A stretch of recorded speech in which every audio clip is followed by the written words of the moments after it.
I'm Isabella, a pedal pushing storyteller. I've had great adventures, and I'll tell you right now.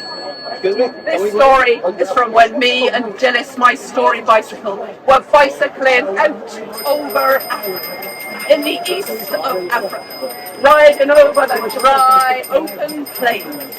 And when I was there, I could see massive animals, huge, massive. I had never seen animals like that before. When I came to one of the villages and I met the people who lived there, they beckoned me into the warmth of one of their huts and they sat down and made me a lovely cup of coffee and some popcorn. And I said, "What are these animals?" And I don't know if any of you know what this animal is. An elephant. What's this animal here? A hippo, yes.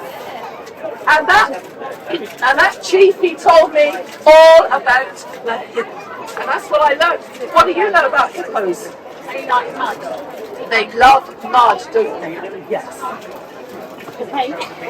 Now this story is from when the world was new. And when the world was new, the world was very different.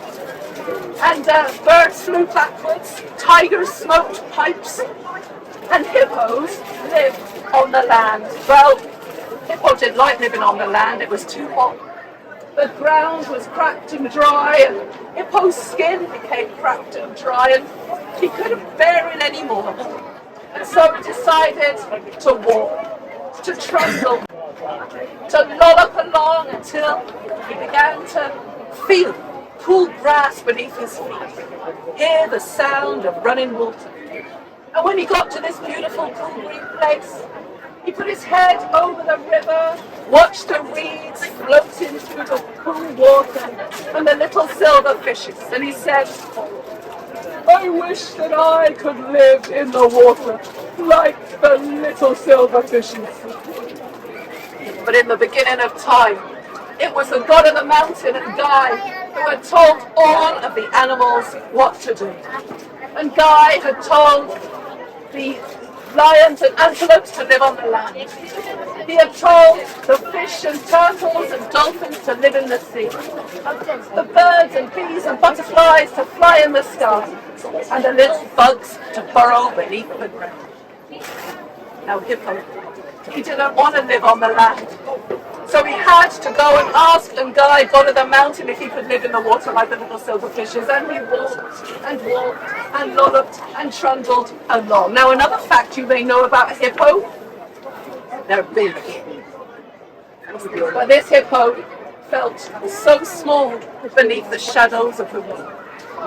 And he had to be very brave and have all of his courage to ask Guy the question he needed to ask. And he said, "Guy, please, can I live in the river like the little fishes?" The ground began to tremble and shake. Boulders crashed down the mountainside, and then Guy's voice thundered over the land. "No! I love my little fishes. If anything happened to even one of them, this mountain would crack in two."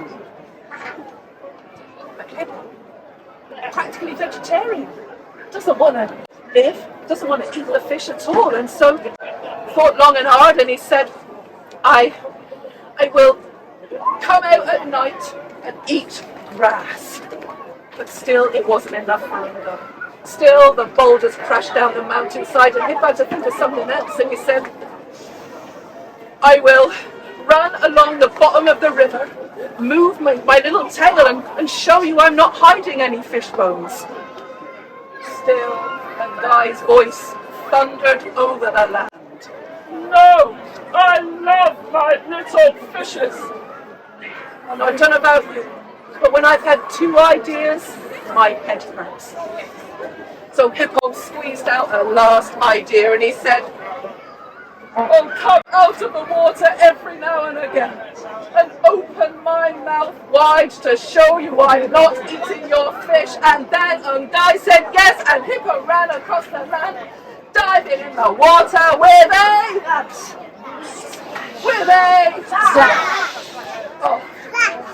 He was in his element. He was happy, relaxed, cool. And Hippo was an honest animal at the beginning of time, and Hippo is an honest animal today. He comes out at night and eats grass, runs along the bottom of the water, swishing his tail to show he's not hiding the fish bones.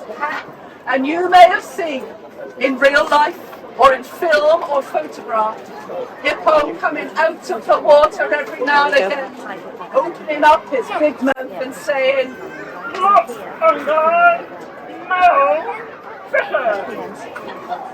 And that was how me, Isabella Necessity, learned how hippos came to be and all the important facts about it. So thank you very much for coming to hear my stories today. You've been a lovely audience. Thank you for your joining in. Goodbye.